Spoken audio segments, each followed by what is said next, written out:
Hey everybody, this is Math 21, Introduction to Statistics. This is College of the Sequoia. We are in the fall 2020 semester, but statistics hasn't changed much in a really long time, other than the addition of computers. I learned how to do statistics by hand, and I'm going to spare you that because in modern day, we don't really need to do it by hand as much. So we will be going over the computer technology for this chapter that we'll use, as well as what we're covering. In chapter 1, we talked about the processes of statistics. In chapter 2, which we're only going to do 2 sections, what we're looking at is organizing and presenting data.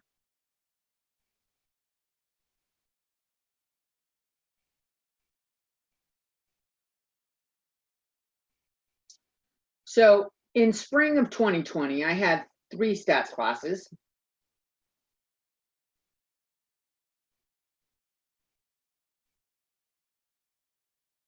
And I asked the students what time of day they did their best work.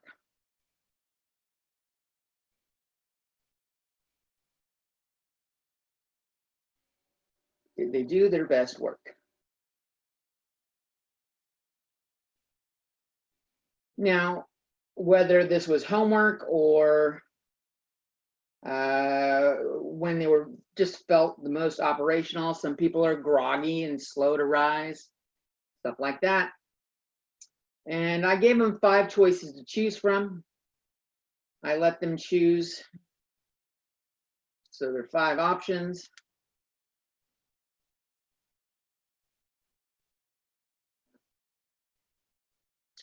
We had morning,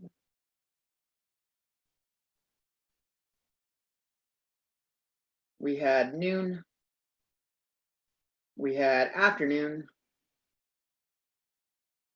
we had evening, and we had late night. So morning is maybe 6 a.m. till 11. The noon is maybe 11 to 1. Afternoon is 1 to 4, maybe 1 to 5. Evening would be 4 or 5 to maybe 8 p.m., 9 p.m. And then late night would be after 9 p.m., something like that. But I didn't actually specify the times. I just let them decide what the answers were. And compiling all of the data, I got a lot of responses. I can actually show you. This column right here that says best time, this is the program we're going to use, Statcrunch. Best time, this compile has a list of everyone's responses, morning, evening, noon, night. They answered a lot of questions. But when I added them all up, I got 25 students that said morning. I had 30 students that said noon. I had 20 students that said afternoon. We had 17 that said evening and 9 that said late night. And if you add those all up, there should be 101 there. I think that blue pin's dead. Let's toss it. So, do I really want a list of what everybody did? Is that helpful for people trying to decide stuff? No, not really. So what we did is we organized it. I put them all in a category and I added them all up. Now, this brings to the topic 2 different things we have going on. We have something called frequency.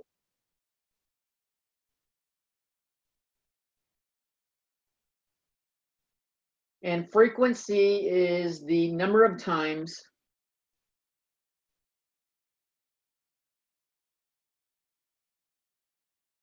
that an outcome occurs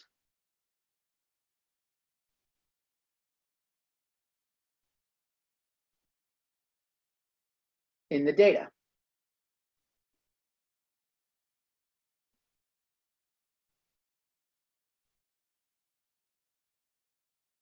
Okay, that's what frequency is.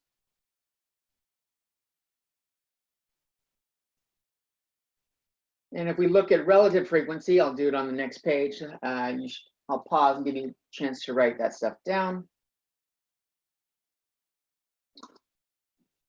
Click pause if you need to. Okay.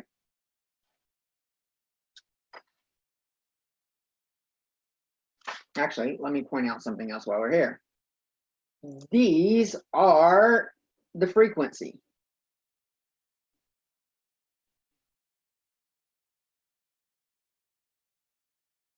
The numbers. 25 is the frequency that people responded with morning. 17 is the frequency that people responded evening. Now, that's pretty handy. It's good information, but what if I just told you I surveyed my students and 9 of them said that they liked working late at night? Does that tell you a lot of information? Let's assume that's all I told you. 9 students worked late at night. Got to turn off my ringer apparently. It can, but 9 students? Did I ask 10 students? Did I ask 100 students? Was there 2,000 students? Did I ask all of COS? You know, 9 students out of 10, that's a lot of students that like working late at night. But if I asked all of COS, 9 students is just a drop in the bucket. So frequency can be helpful.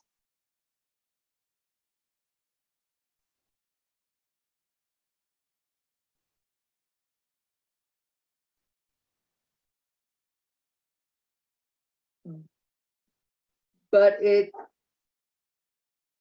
can be more helpful to look at relative frequency.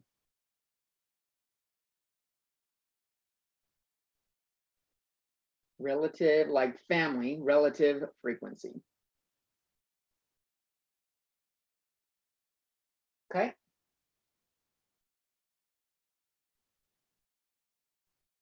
So let's just put up that table again.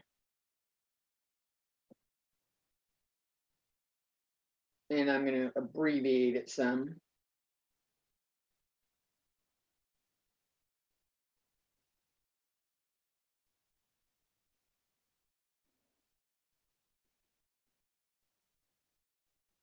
My frequency, we had 25, 30, 20, 17, and 9.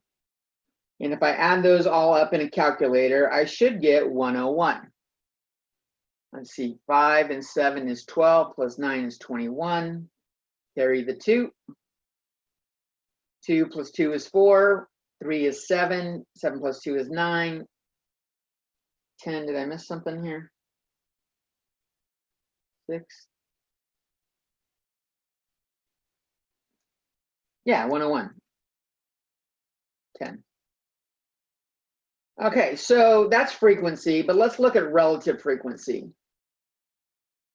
What we do to calculate relative frequency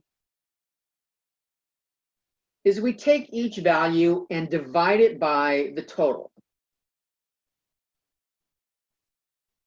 So let me put some horizontal lines in here.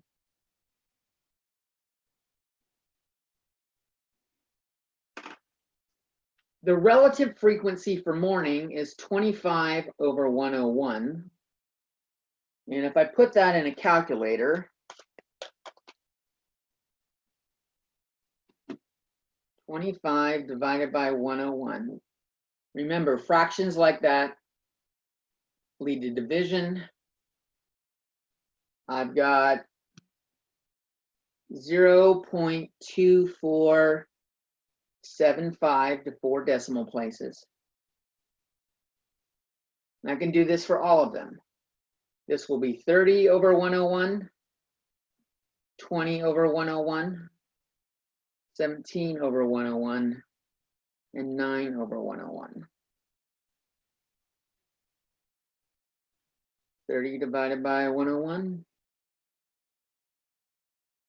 is 0.2970.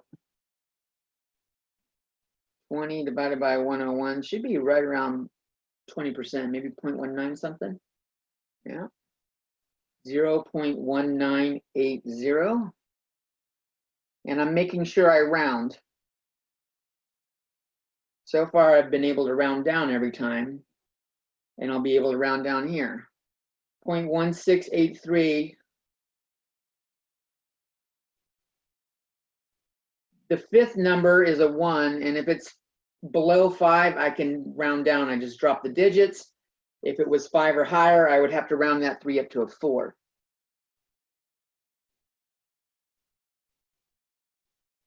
0.0891.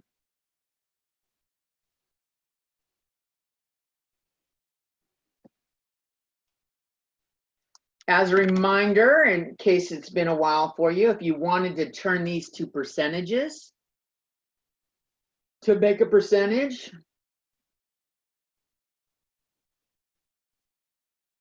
move the decimal right twice.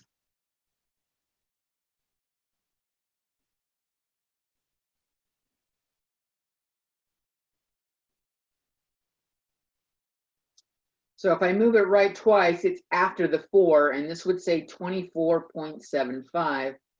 If I move it right twice here, I've got 29.70%. If I move it right twice here, I've got 19.80%. If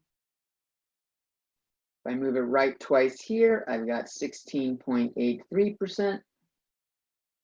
And twice there, 8.91%.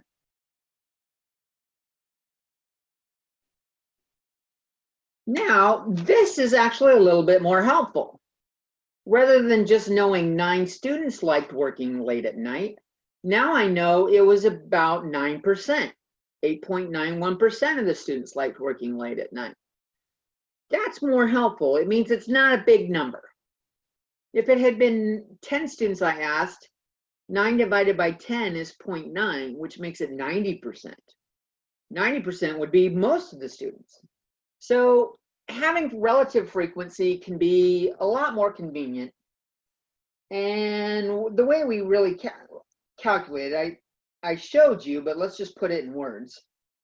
So relative frequency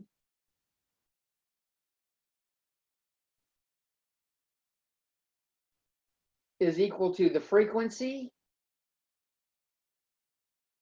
of an outcome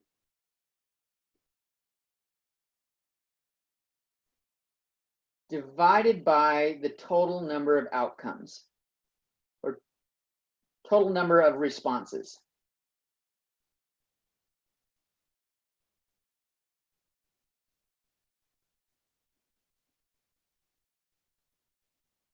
Okay?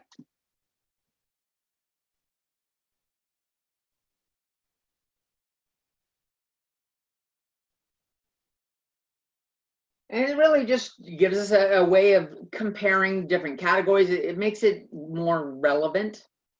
Knowing that 24.75, that's about 25%. 25% of the people liked working in the morning. 30% did best around noon, which looks like most people are 25 and 30 adds up to 55. Over half the number of students liked working before the afternoon. And guess what? That's why a predominant number of classes at colleges are taught in the morning. It's honest truth. We do teach classes in the evening, as many of you are well aware. As you're taking in the afternoon, you're taking them with me because I teach in the afternoon and evening. And that's to help students that have full-time jobs or work and other things like that. So we have classes at different hours, but most people like working in the morning and afternoon, noon. And if you look at the hours you can take classes, those are the hours most classes are at. Okay. So I'm going to show you how to do this in Statcrunch.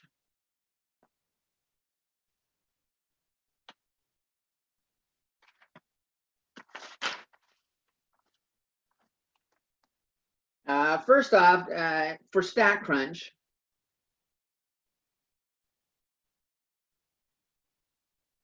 start in my stat lab.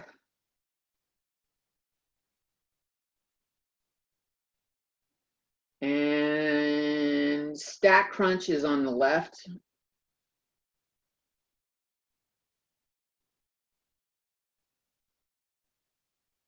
Now, problems, when you're doing homework, it will oftentimes link you directly to it. Statcrunch, I'm going to click on it.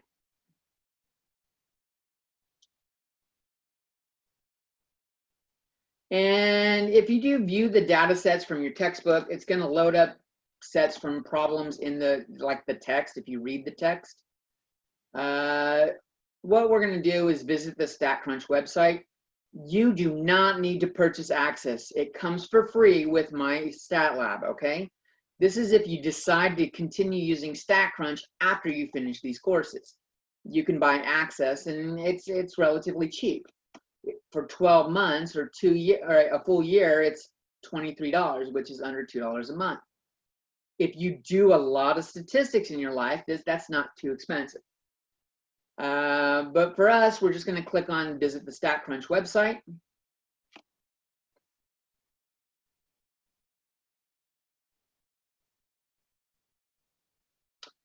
And I actually pulled my stuff from my data, but you can click open Statcrunch just to get to the general field.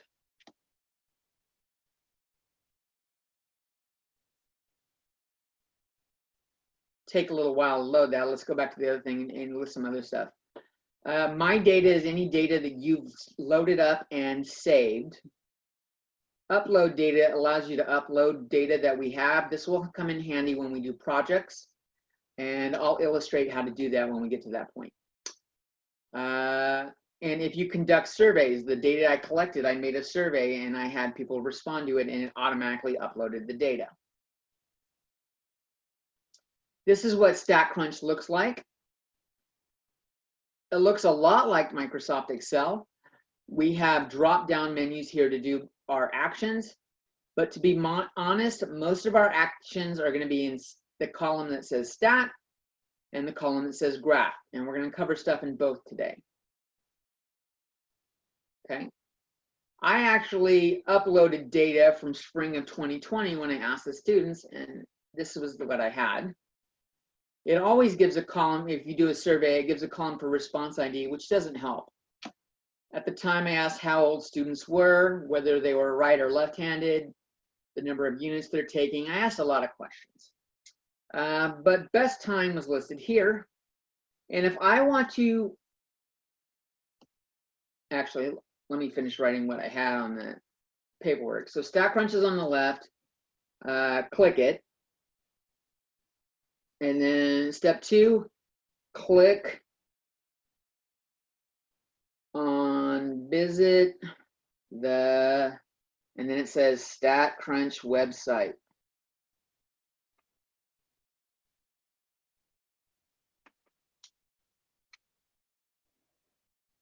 Click that. That'll take you to where we're at. And we did that. It takes you to that screen. At this point, either open Statcrunch,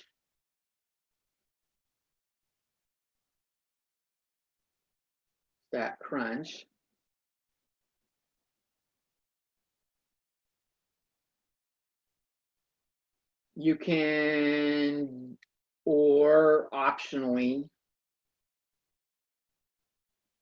you can do my data, data sets, upload data, and surveys is a category. And you can actually notice how it says results and reports. If you do stuff and you save it, it'll save copies of it.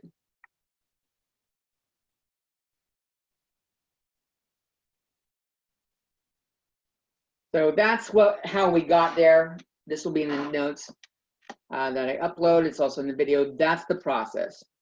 So let's start looking at what we'll do in Statcrunch.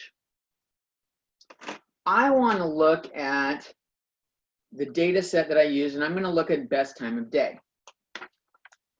So in Statcrunch,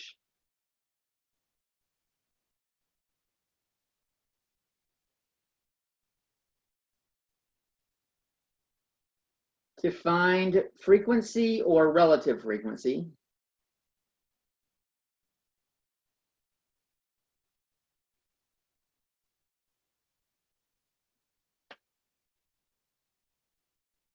We're going to click on select stats menu, stat menu.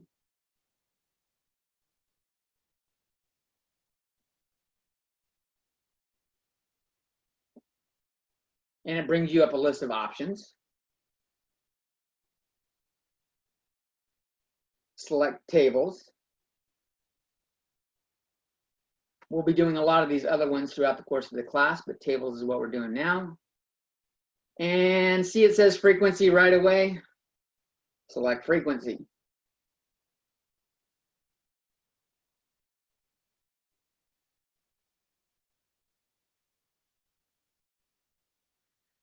It will prompt you at this point.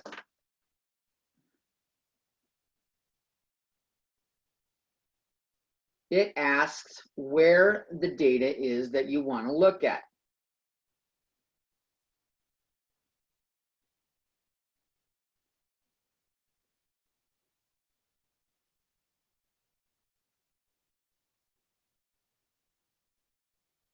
And notice it says select columns. Column or columns.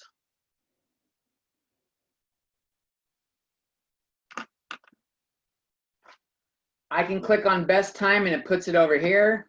If I change it, click on something else, it changes it and puts it over there. If you want more than one, hold down Control. If you want more than one,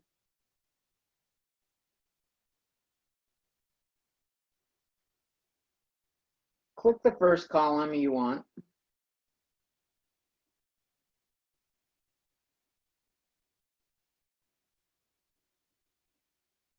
Then hold down the Control key and click the next column.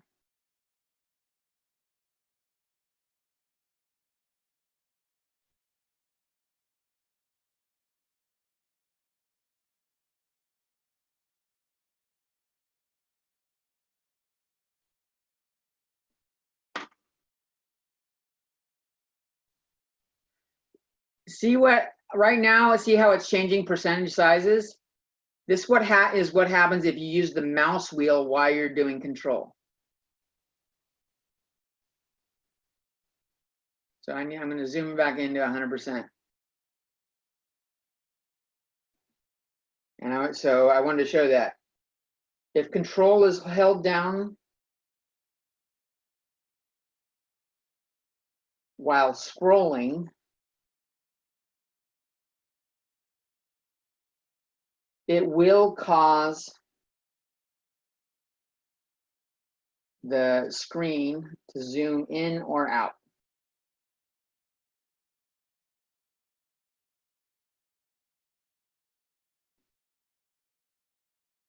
So, pro tip, let go of Control. If I wanted to get more columns, I could scroll down, come down here, then click Control. Okay? If you want to select multiple columns, you can hold down Shift and drag the mouse button down. So that selects a bunch. So I'm holding, I click on age, and then if I hold down Shift and clicked on units, it selects everything between them. So I'll make a note of that. Sometimes you want a bunch that are in a row. Optionally, click the first one and shift click the second one. Shift click the last one, I should say. Shift plus click the last one. Selects everything between them, which is what I just showed with age through units.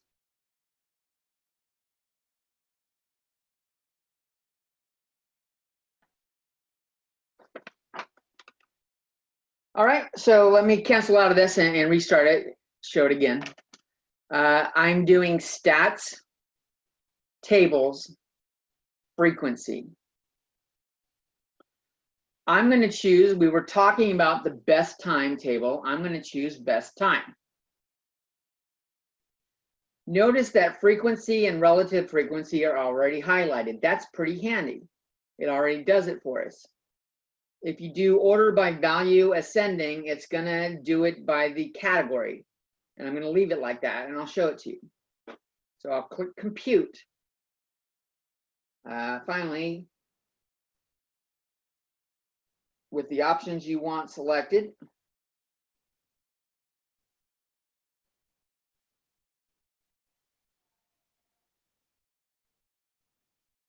click compute.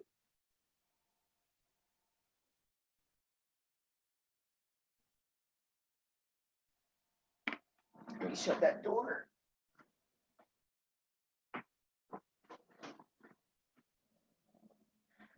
Phone ringing in the background is no bueno. And see what I got there? It opened up a little table. Frequency, it tells me my count right away. It tells me 101. It tabulated up all of the categories: afternoon, evening, late night, morning, and noon. And notice I said order ascending. It's doing it alphabetically. A, E, L, M, and N. It gives me my frequency, and it gives me the relative frequencies. So everything I did by hand, it can be done in the computer if you've already got it loaded in the computer with just a couple clicks. Now, in this case, if you only have a few answers, it's more work to type in all the data and do it than just calculate it. It is just adding them up and dividing by the total. That, if you can't do that, you probably are going to have a hard time the rest of the semester. So hopefully basic mathematics, adding, multiplying, subtracting, dividing, are okay. You can use a calculator that speeds it up. I did. You didn't see me calculate the relative frequencies by hand. That's a pain in the butt. I'm going to close it, and I'll show you again what happens if we change the order. So stats, tables, frequency. I'll do best time again. This time, if I do click value descending, is going to do it in reverse alphabetical order.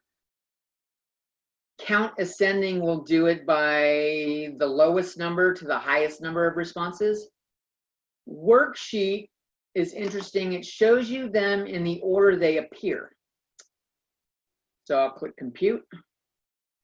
And you'll notice my first response was morning, and that's the top row. Then I had late night, that's the second row. Noon, and then afternoon, 3 and 4. Then I had some repeats, noon, late night, noon again, and then evening came, and they put evening at the bottom. You can always, in this table, sort them here. I can click on frequency up or down and change the sorting there. I can have this go alphabetically, stuff like that. So there is some options there. I'm going to close that. And I wanted to show you something else while we're here. See that number 2 right there? Up near where it says Statcrunch, right over here. What it's showing is I've got 2 hidden results. Every table you create, if you close it, it stores it. It hasn't gotten rid of it. So I can pull it up and have it again later. You also have the option, stats, tables, frequency again. You have the option of storing the output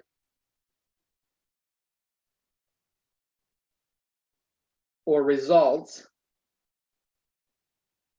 in the table. You have to scroll down to get to it.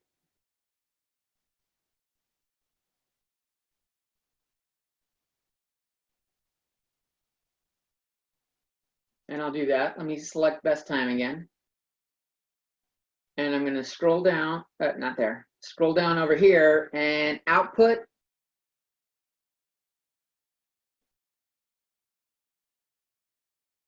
And it says store in table, store in data table. And it has a little box. If you want it to store it in the table, check it. Oh wow, it even made a check mark. Then click compute and watch what happens.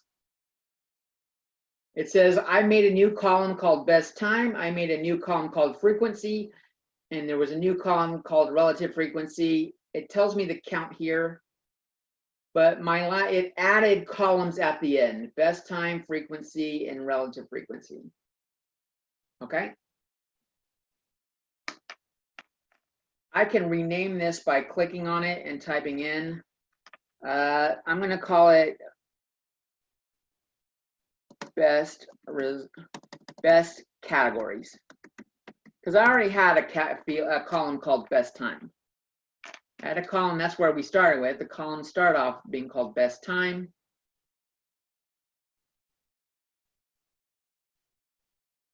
Where's my scroll bar?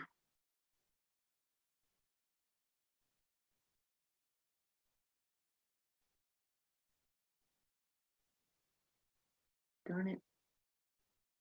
There we go. Okay.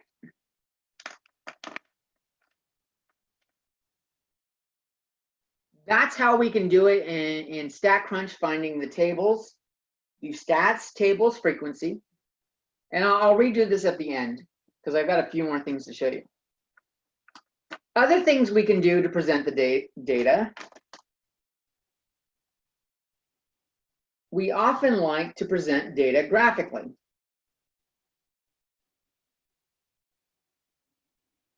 Like to present data graphically or in graphs. Statcrunch makes it easy.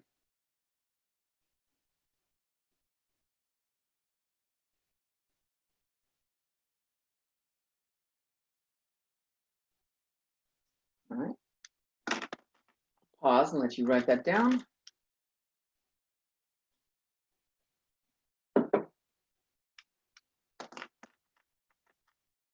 Okay. So, step for making graphs.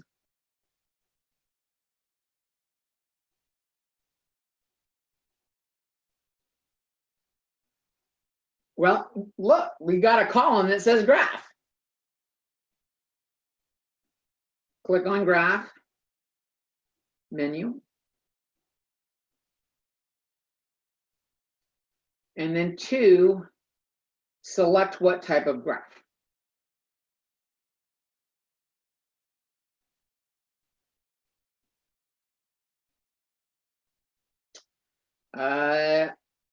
And we're going to do a few. I do want to point out bar plot and pie chart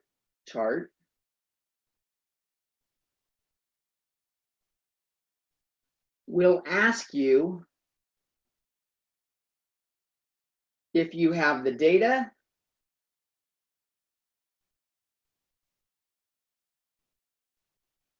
or the summary.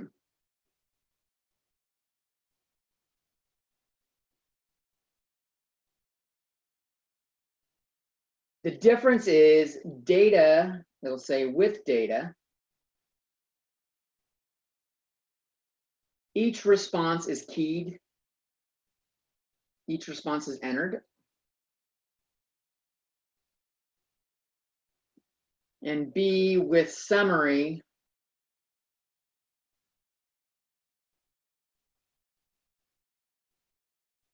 categories and frequencies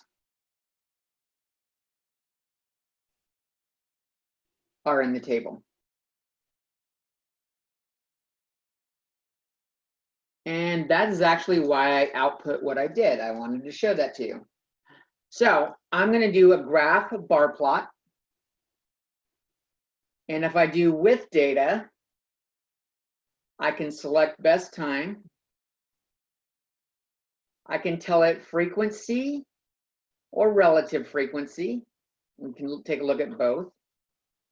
And see the black bar over here? It means we can scroll down. Display value above bar is handy. So bar plot, select column or columns.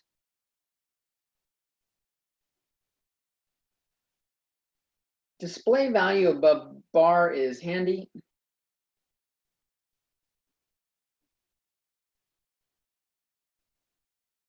By clicking the box.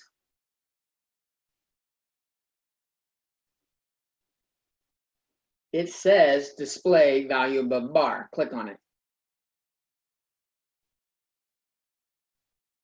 Most of the rest is you can tinker with it, but you really don't need to do anything with it. Let's take a look at frequency. And see, it's got them all. It put them in the order that we had on the table. And it actually shows the numbers right above it, which is handy. Like if you're looking at it, especially if these numbers are bigger and you don't have that number above it, is that 17 or 18? You can check. You can always, when you're in Statcrunch, put the mouse over it and it gives you more information. Frequency is 20. Best time is afternoon. You have the option of saving the image. I right click to do that. That'll save it to the computer, but let's look at the options menu for this. Options, I could edit it and I could save it or download it. Let's look at edit because I wanted to show you if you did a whole bunch of stuff and you realize, wait, I wanted relative frequency and not frequency. The options edit is really nice.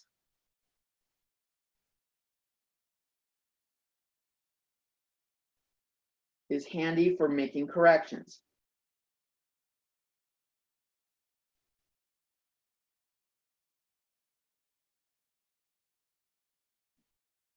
I'm going to click on edit. Let's say I wanted relative frequency and I hadn't done a bunch of stuff, but I wanted relative frequency. Editing it brings up everything I had already previously selected. And now I can just change the one thing I want to change. So I do, and notice now it gives me relative frequency. It shows 3 places after the decimal, which makes it so if you convert it to a percentage, you can have the percent with one decimal place. Again, if I put my cursor over it, it actually gives me more numbers, which is handy. If I need to round to a different spot, I can put my cursor over it and get more numbers. Okay. Same thing happens with pie chart. Oh, wait. So that was doing graph bar plot with data. That's what I did. I had to choose the column and do stuff there. If you do graph bar plot with summary, it's a little bit different. So this was the with data one.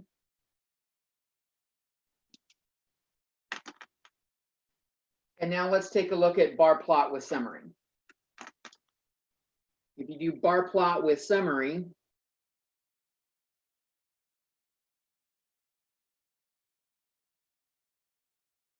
it wants to know what column you have the categories in.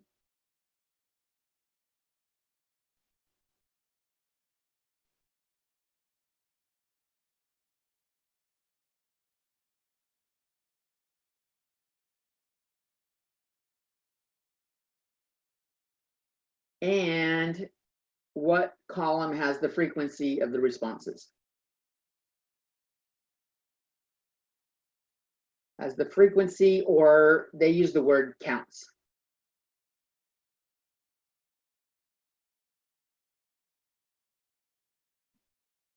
So I'm going to cancel that and we're going to look. I called it best category, and it says frequency. This has got my categories, and this has got my frequencies. Let's use those. Graph, bar plot with summary. My categories are in, ooh, there's a big list now. Are in best categories. My counts are in frequency. It's a drop-down menu. Notice that the column, the drop-down menu for counts, I can't scroll down. I'm going to choose the one that says frequency. But the best category, or the categories one, has more. The reason why it does this is the counts column, it only lets you choose columns that have numbers in it. If there's any letters or any other type of response, it can't possibly be a count because A is not a count. So it just eliminates those. It makes it a little bit easier. And you can tell it what you want to do it by, frequency or relative frequency. And again, I'll say value above bar. I'll click compute. And it makes the same graph. If I want to bring back up the old graph and show you how they compare results, I'll pull up the old one. Bar plot with data for best time. It gives you the name of what you're pulling up. And look, they look identical. So the one on the left here I used because I had all the data entered. But let's say you do a survey and everyone fills out like a little slip of paper and you just tally them up by hand. That makes it a lot easier than typing in everyone's response. Tallying it up by hand and then just typing in the categories and the responses takes up a lot less time, a lot less work. Those are your options for graph with bar plot. And we can have different categories for graphs than just words. Like I could do a graph, a bar plot with data. Let's do age. I had the students list their ages. Let's see what happens. I click compute. Ooh, wow. There's a lot of columns here. And if you get real close, this first column says 18, 19, 20, 21, 22. This is one way of doing it, but notice this graph isn't that handy because the numbers are too small. There's too many bars. We'll take a look at that in a little bit on how to fix that.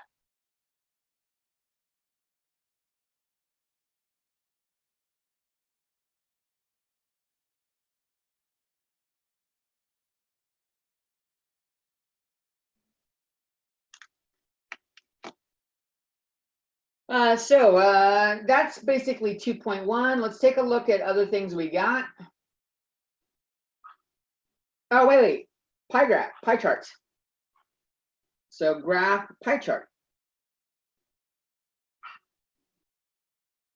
And then you either have with data or with summary.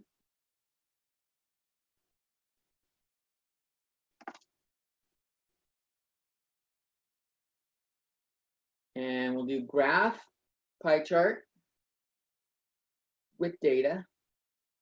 It asks the same stuff. Where is my column? We're looking at best time. And start angle, you just leave it as it is. You don't need to do anything there. Click compute. And it starts here. This is called the zero angle. When the line is pointing to the right, that's 0. That's where it's asking angle 0. And then it's just going counterclockwise. And it lists the category, it lists the count, and it lists the percentage or relative frequency. And that was because in the display it says count and percentage of total, and they were both highlighted. Okay. And the same thing happens with summary. We can do graph, pie chart with summary. We had categories. We called that column best categories. My counts were in frequency. compute gives up the same thing. Okay. So that's some types of ways to present it graphically. We also have some other options. And this kind of goes into, I think it's 2.2 starts doing this. You start looking at histograms and other graphs.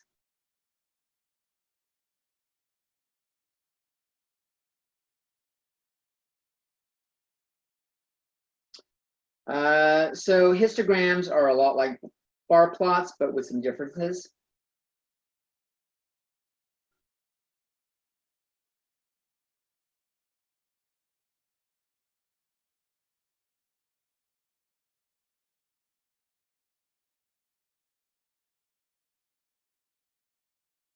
And let's just make a histogram real quick, and I'll show you. To make a histogram in Statcrunch, well, I'm going to start calling Statcrunch SC. We're going to go graph, and then you select histogram.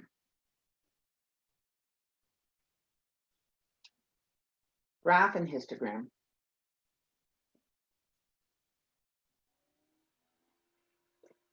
All right. And I'm going to do the best time again. Notice I got to scroll down to get it. Wait, I can't even do it.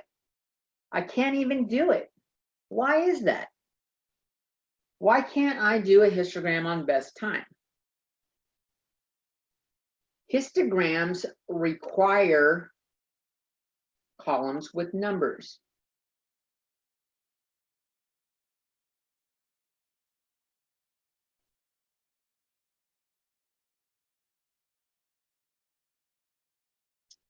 Requires columns with numbers.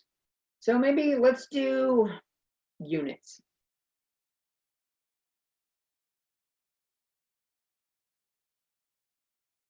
And if I click compute, it's done this. Let's scroll over and look at what units had. Units were the number of units students have taken in their time at COS.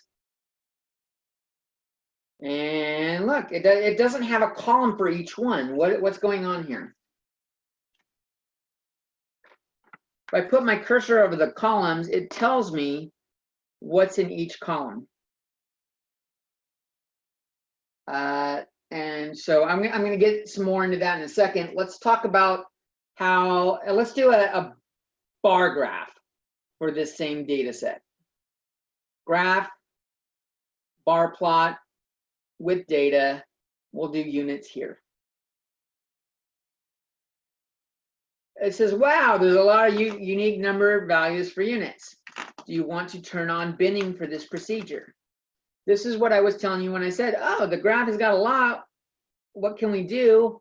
We can say, yeah, let's turn on binning. And what does it do? It clumps them into group categories. Here it's doing 0 to 50. Here it's doing 50 to 100.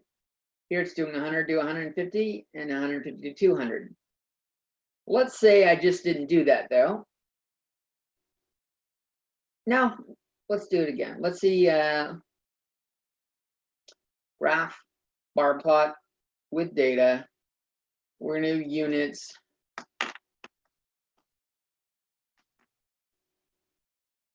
Compute. Yes. Now this has got it in 0 to 50. These say 0 to 25, 25 to 50, 50 to 75. The way you get them to look alike is we can edit the histogram and we can say where the bins start. The bins start at 0. We can make it look like the bar plot by putting in what they have on bar plot, 0 and 50. So I'm going to tell it to start at 0 and I want my width to be 50. And I'll click value above bar.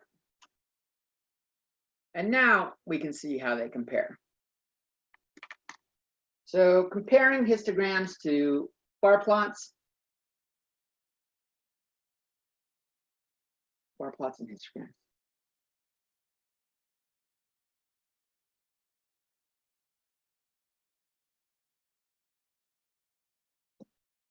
Well, notice what do they have in common? The similarities are, well, they both use rectangles, right? Both use rectangular columns.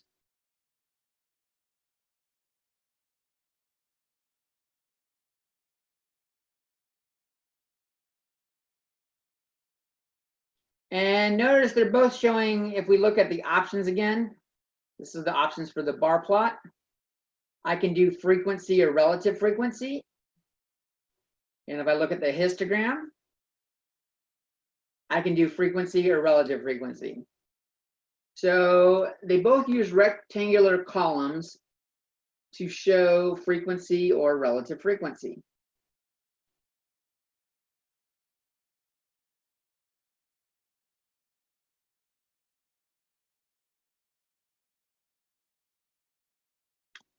And that's kind of where they end. What's unique to them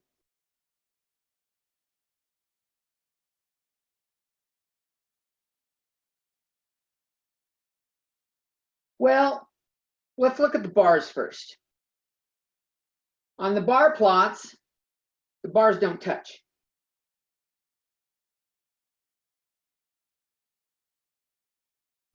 And on histograms, they do. Bars touch each other. So histograms has no spacing between them. Then we can look at what type of categories on the bottom. So we can do categories or numbers for columns.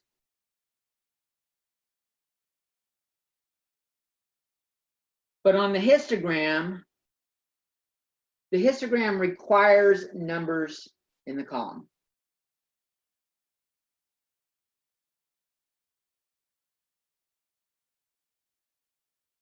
So that's why I could not do the best time on the histogram. The column best time had afternoon, late, evening, morning, noon, things like that. And those are not numbers, so you can't do a histogram on this. But you can do it on the bar plot. So that's a difference there. On the bar plots,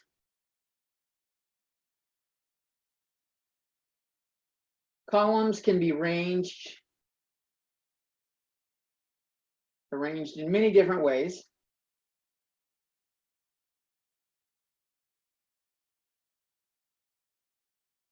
Take a look at that. Options, edit on the bar plot. I can do order ascending, descending, worksheet. I can do it by the frequency, up or down. So I'll change the order. Let's change the order.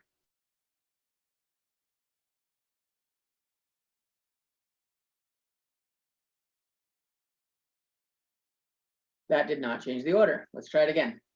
Let's do count descending.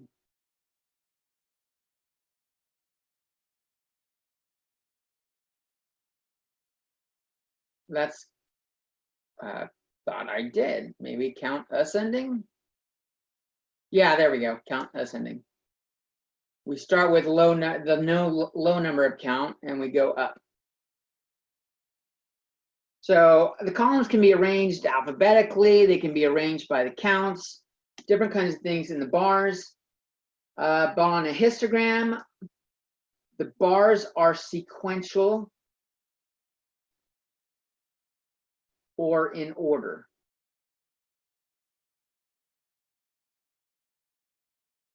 I have no option for changing a histogram. I can't change the order that it appears. There's no here, nothing here that says order. Okay.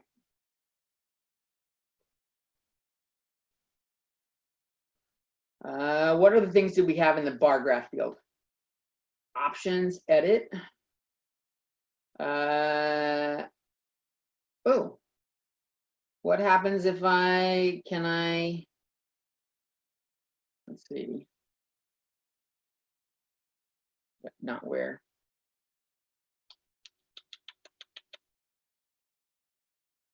Vertical lines isn't going to change it.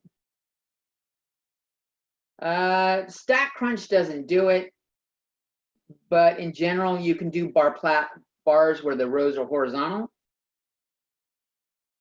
So columns can be horizontal rather than vertical. Columns can be rows or horizontal, not vertical.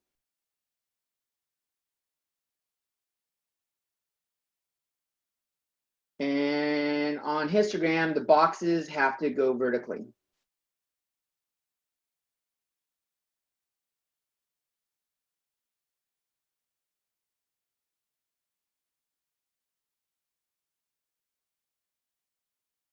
Another option on the bar plot,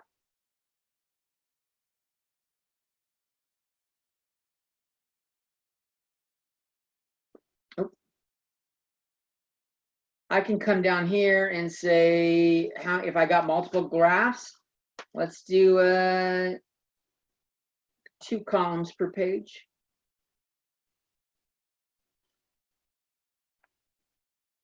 I can put multiple stuff on a graph on the bar plot. It doesn't happen with histograms. So you can use multiple data sets or multiple columns for bar plots.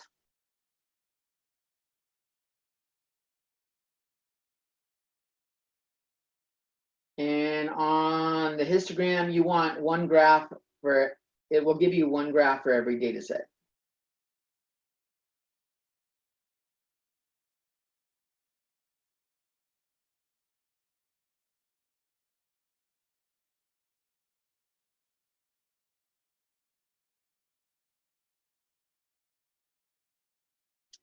Let's look at a little more at the histogram, look at our options.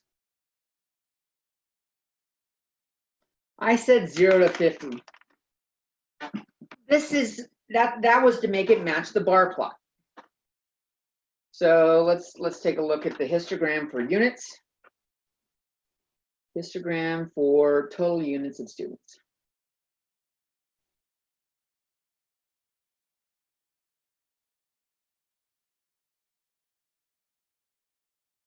It defaulted to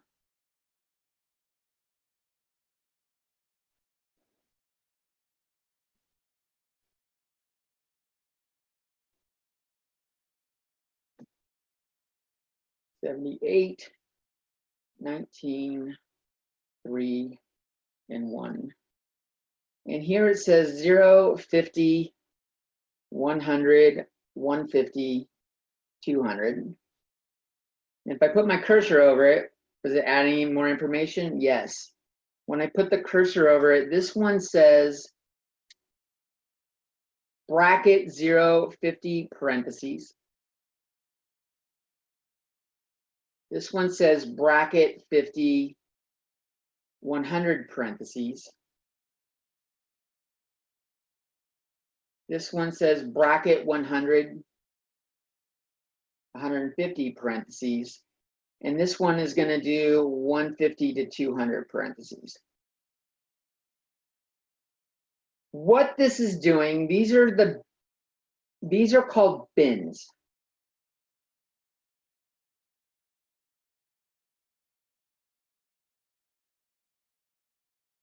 Note that these are 50 wide.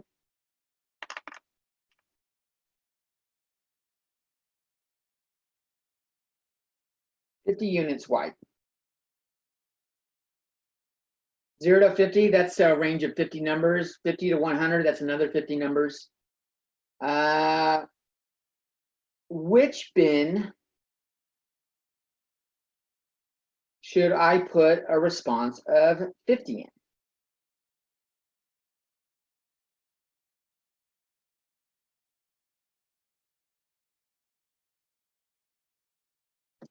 That's where these brackets are coming in handy. 0,50 says 0 is in the bin from the bracket. The 50 and the parentheses say 50 is not in the bin.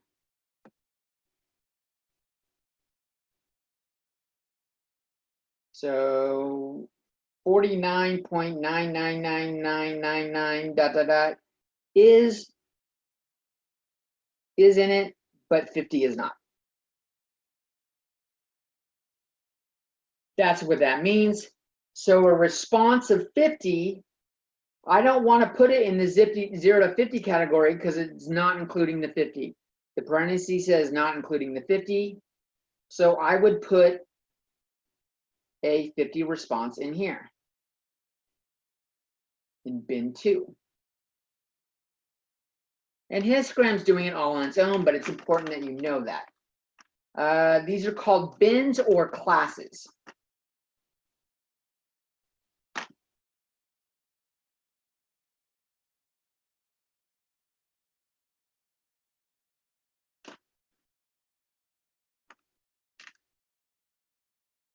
So what if I just made them all 1 unit wide?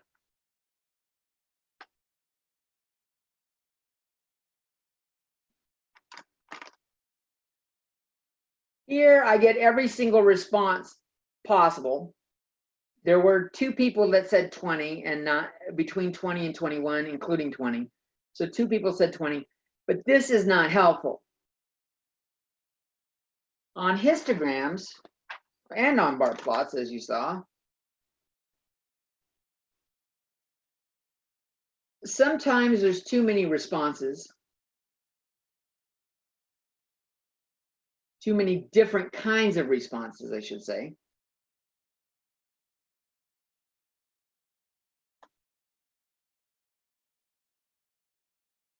Too many different outcomes. And binning can be helpful.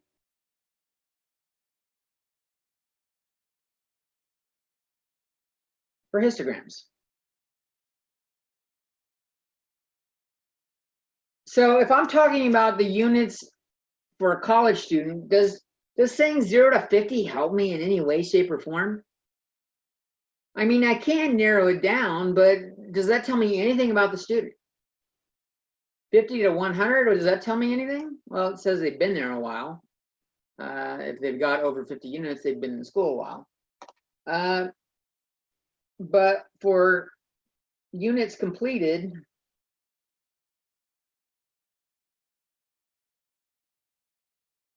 maybe we should bin them in a bin, like a verb, bin them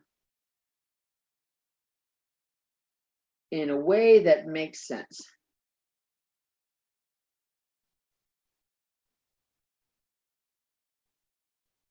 For example, how many units is full-time? Full-time students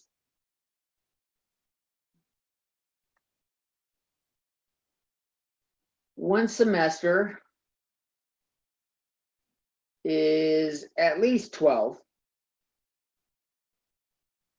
but often 15 or 16.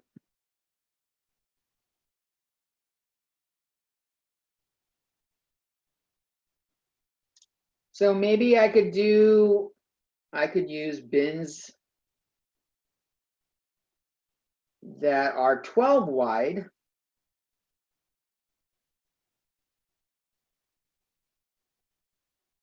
or 15. What happens if I do that here? So here I'm doing graph histogram as a reminder. Graph histogram. select column.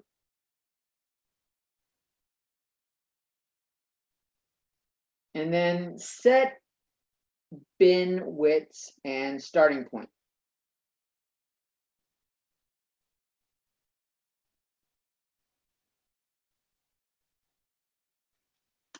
So if I set it at 0 and maybe go width 12, well, this might tell me how many people are in their first semester, second semester, third semester, fourth semester, if we're assuming students take 12 units. Or I could maybe do it 15 wide.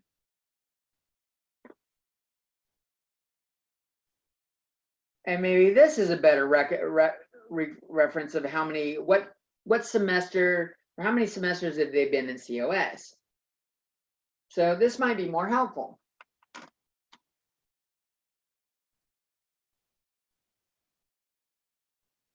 Okay. So let's look at this 0 to 15 thing. I'm gonna talk a little bit more about it. So the way it does it in Statcrunch,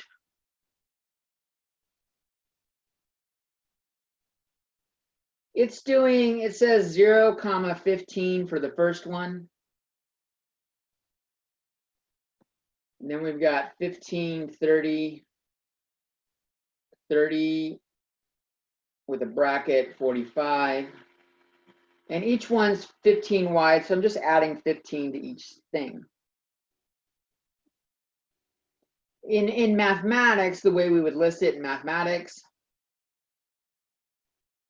here we're having 0, we can include 0, so we'll say 0 is less than or equal to units, which is less than or equal, or sorry, not less than or equal to, strictly less than 15. And this would be 15 is less than or equal to units, which is less than 30. 30 less than or equal to units, less than 45.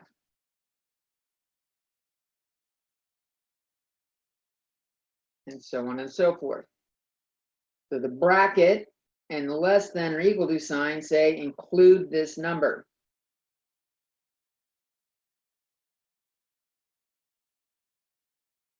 And the parentheses or the less than sign without the equal sign say don't include this number.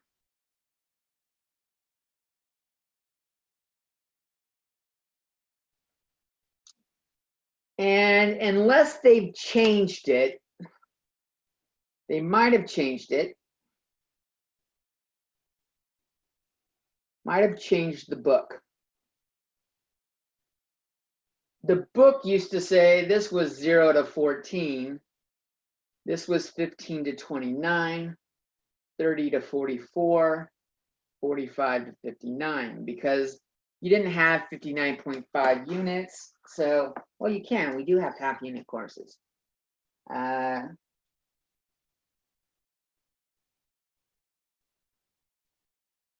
So this says 45.000 up to 59.999999999, but not 60.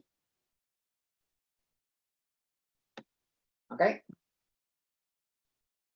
So like I said, if a number shows up in 2 spots,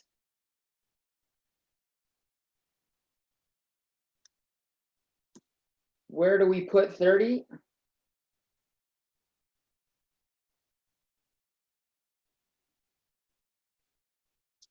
Put it in the bin where the lower number is that number.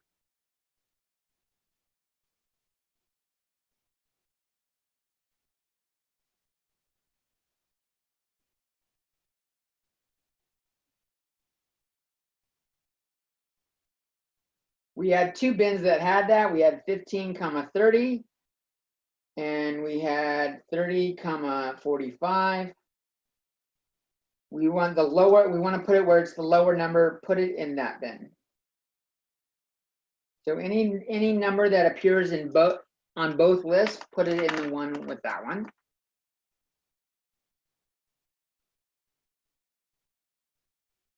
And pause this video if you need to write this down more. We're going to talk about these numbers a little bit more. These have names. What do they call the lower number? What do they call the upper number? Let's take a look at that. So for bin 15 to 30, they call this the lower class limit. And the number on the right is the upper class limit. And that's why they call them bins or classes. They don't say lower bin limit.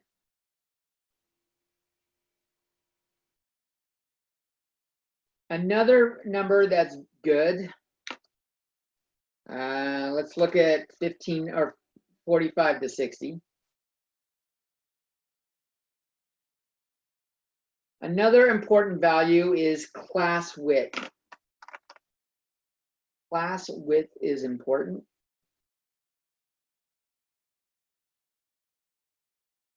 And what this really is what is the width of the bin?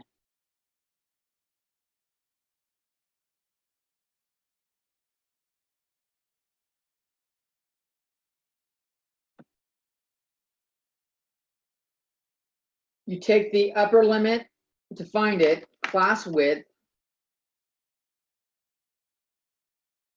equals upper limit or upper limit minus lower limit.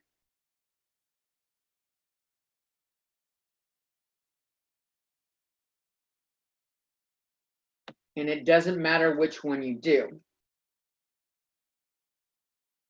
We had bins with the 15, 0, 15, 15, 30, 30, 45, 45, 60. In each case, the upper one is the one on the right and the lower is the one on the left.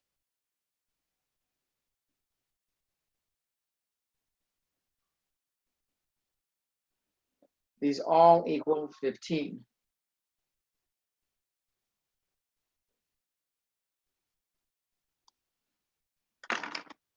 Okay.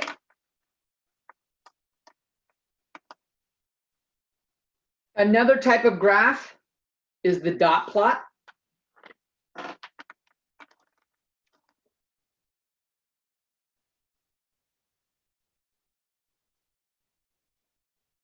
And let's just take a look at it. Let's just do it. Let's see. When we do it, it's the graph and we'll select dot plot. Notice that the best time category is not on here. So dot plots require numerical columns.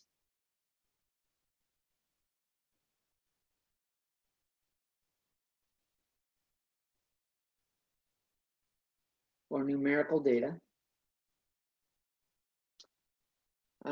So we can do unit again. Maybe let's go with height. Heights can't range too much, right?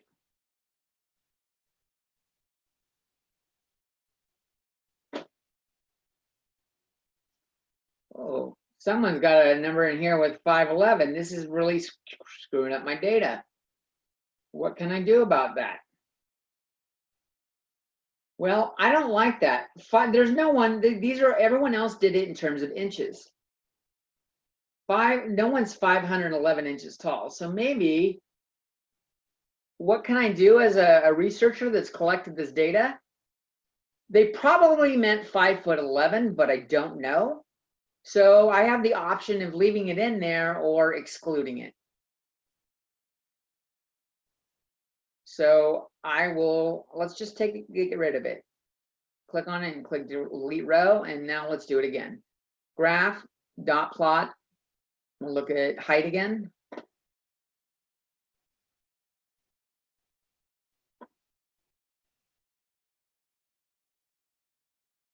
And it's showing, this is not a very good one to do it on. Let me see if I got a better set of data to do this on.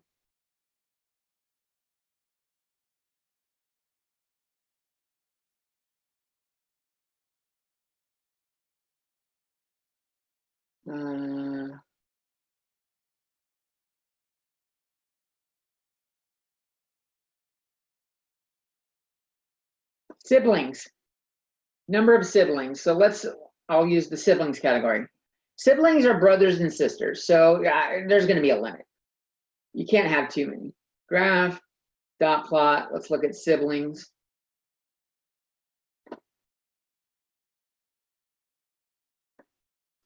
Now, the number of dots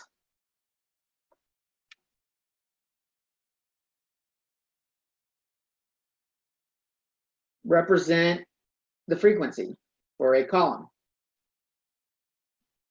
The frequency or count for a column.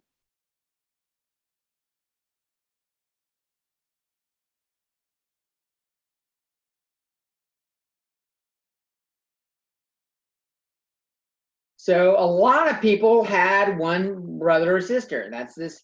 This is 0, this is 2, that must be 1.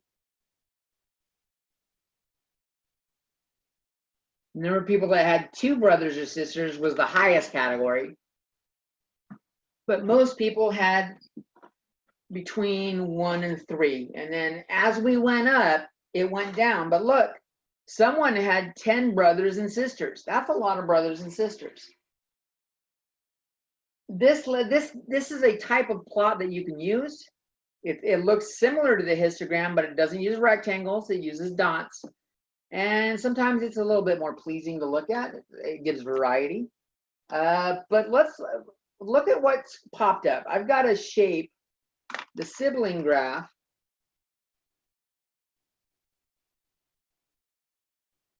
Or dot plot. I'm just gonna make lines. So we had a short line, a tall line, a taller line, short line, and then it kind of staggered a little bit, and then it trickles down like that. If I kind of drew like a curve going over the top, I'd have something like that. So graphs can come in different shapes. This is one shape of a graph.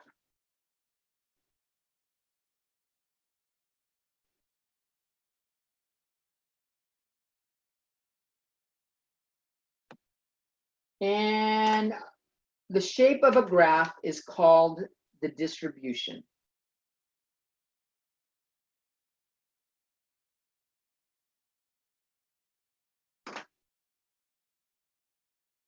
So let's look at the 4 different types. There are 4 different distribution shapes.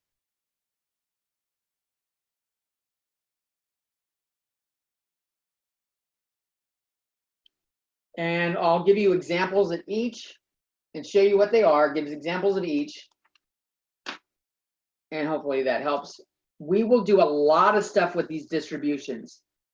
So this is really, really important, okay? This topic here is really important. Histograms is really important in this category, and the distributions is really important. We use bar plots and pie charts to make graphs a lot, but we will use histograms quite a bit, and we're going to use this distribution is going to pop up all semester long. So really, like, be alert.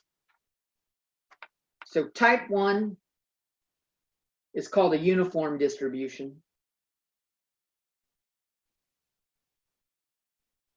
And I'll just draw histograms where I'm doing it so the columns are touching. So a uniform distribution might have something like this.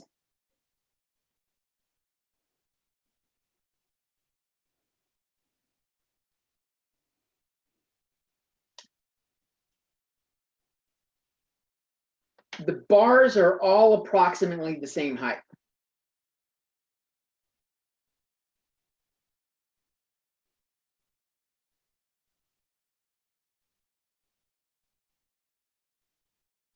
Which means each category or each class, each bin is class or bin is equally likely to be selected.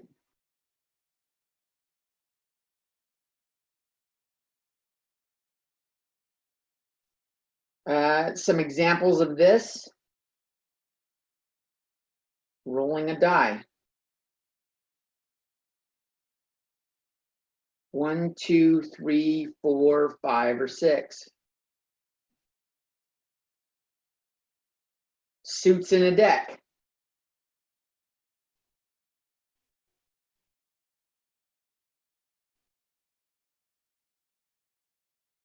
Hearts, diamonds, spades, and clubs.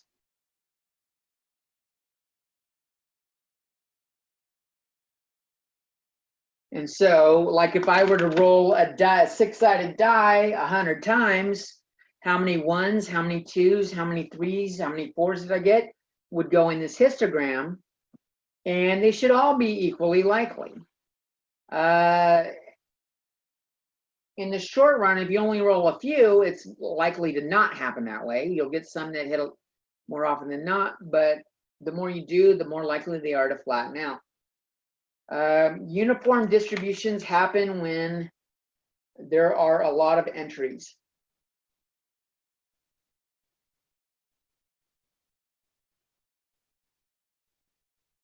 For something that should be uniform. That should be equally likely to choose. Equally likely leads to the idea of probability, and we're going to do that in chapter 5. In the short run, though, if only a few are selected, there's a good chance that it's not going to look that way. And we'll talk about that later. Now let's talk about when they have different shapes. So let's say I've got a histogram that looks something like this.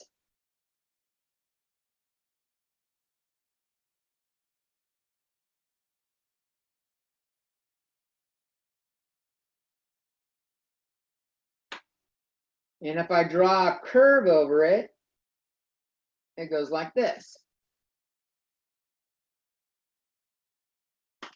It looks like we've got a big hump here in the middle. There's a big hump in the middle. Hump in the middle of the pile.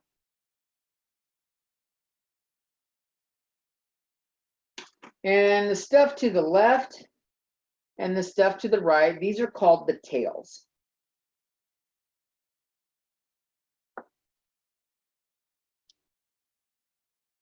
When the tails are about the same length,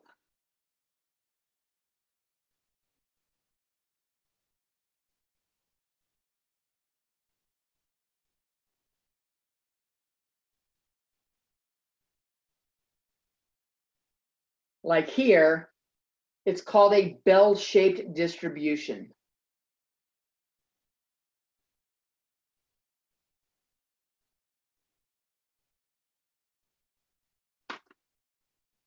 Because if I put a flat line on the bottom and hung a clapper in it, looks like a bell. But the boxes are like that.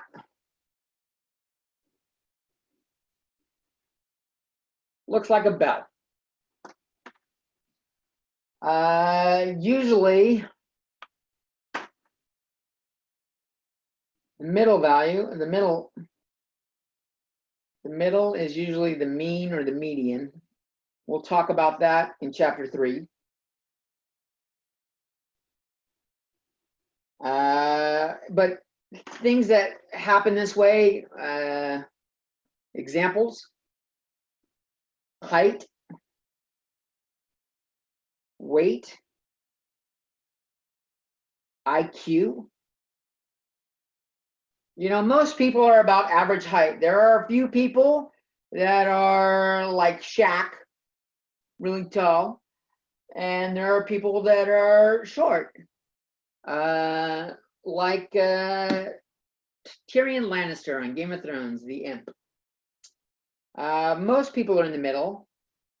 Most people are an average. Well, average weight in America is different than the average weight in other places. We tend to lean definitely towards the heavier side. But IQ, in fact, I'll use IQ a lot in this semester. The IQ test is number based, and they have certain things for it. We'll talk about that more. That's the second shape. So this is shape number 2. Shape number 2 is bell. And now what happens if the tails, one of the tails is longer than the other? Let's look at those options. So option 3, the left tail is longer.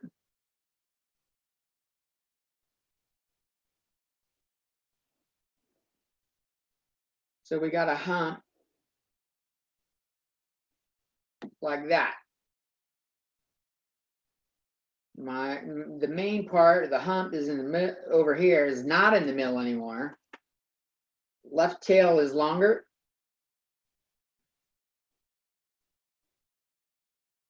This is called skewed left.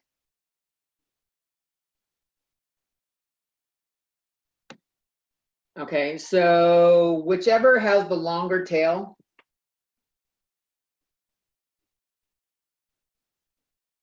whichever tail is longer,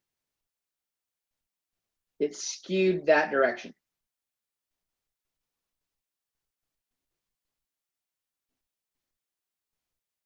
Which means when the right tail is longer,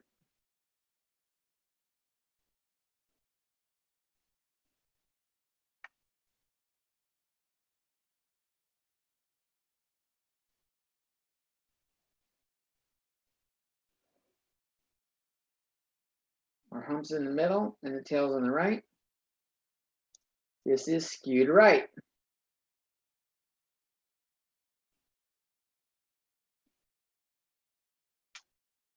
Examples of graphs that tend to be skewed left. GPA at graduation.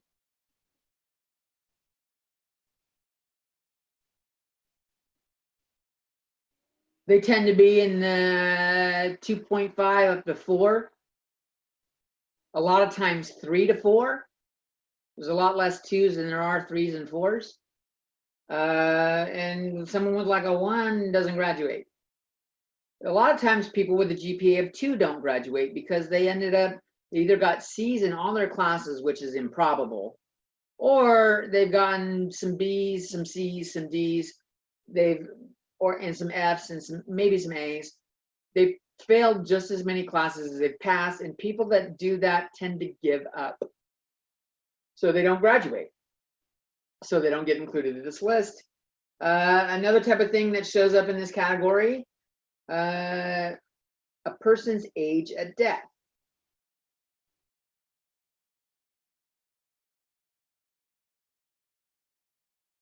Most people die when they're over 65.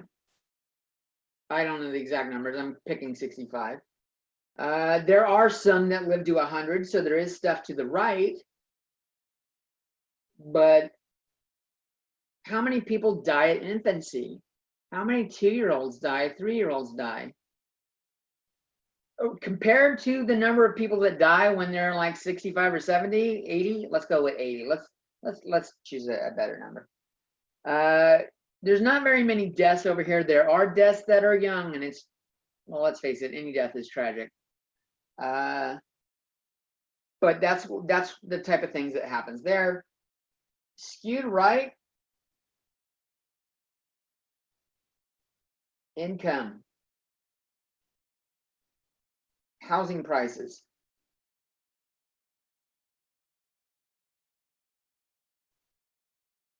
Middle class is a certain money range. There are people that make less than the middle class or the average person makes. But then we got Bill Gates over here. And here's us. And on the left are unemployed. You're not making a lot of money, unemployed. People that are employed, we've changed that to us to employed. Not every student is employed.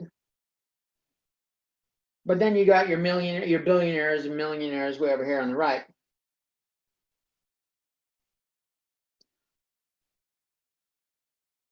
I'm going to tell you this now, and we'll hit it again. For a graph where the tail is longer on the left, the mean is less than the median. I don't know that it's important in chapter 2, but let's just say it now and then we'll say it again later. I don't recall if they asked you this in the homework. And on a right tail graph, the median is less than the mean.